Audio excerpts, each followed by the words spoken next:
So I just finished the third book in the Vince Flynn Mitch Rapp series, and it was pretty underwhelming. I felt like I just wasted 400 pages for a single plot line to be pushed forward.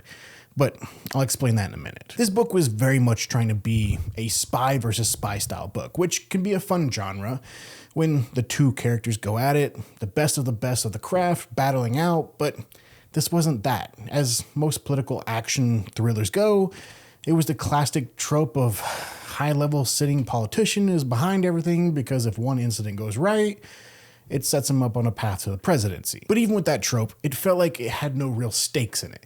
Just having a path to the presidency and being the leader of the free world isn't enough. That's almost a fake tension or a superficial tension to it, right? It lacked the real motivation behind it, that deeper human connection, emotion behind the actual motivation. Just want to be president isn't enough to land for a full 400 pages. This book also had quite a bit of pointless fluff. And most books, I would say it this way, they have a percentage of that. When you world build, not all of it's really gonna matter, right?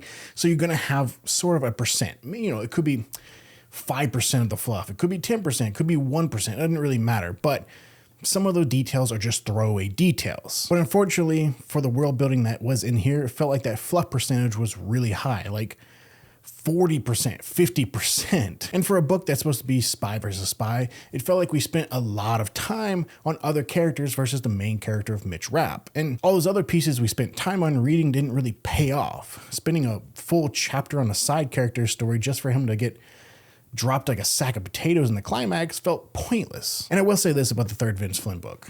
He really knows how to turn it on in the last 100 pages. It feels like the entire book comes alive. The intensity is cranked up, and those last 100 pages fly by. But I just wish he would have injected more of that throughout the book. Knowing his style, I got to about 200 pages in and honestly was struggling to pick this up again. You just gotta wade through a lot of shit to get to those last 100 pages, and I'm glad I did. Now, I did read Jack Carr's Terminalist series before this, which has been coming out for the last couple of years. Now, going back and working my way through the Vince Flynn's Mitch Rapp series, which was published in the late 90s, early 2000s or so, it's been like reading the source material for Jack Carr, which is cool to see a lot of similarities for how the characters operate, and even down to their love interest, both being smoke show blondes. But overall, I didn't love this book. I feel like in the grand scheme of the series, there are threads in this book that were pulled and pushed forward for future books, but overall the plot details that mattered, they could have been an email.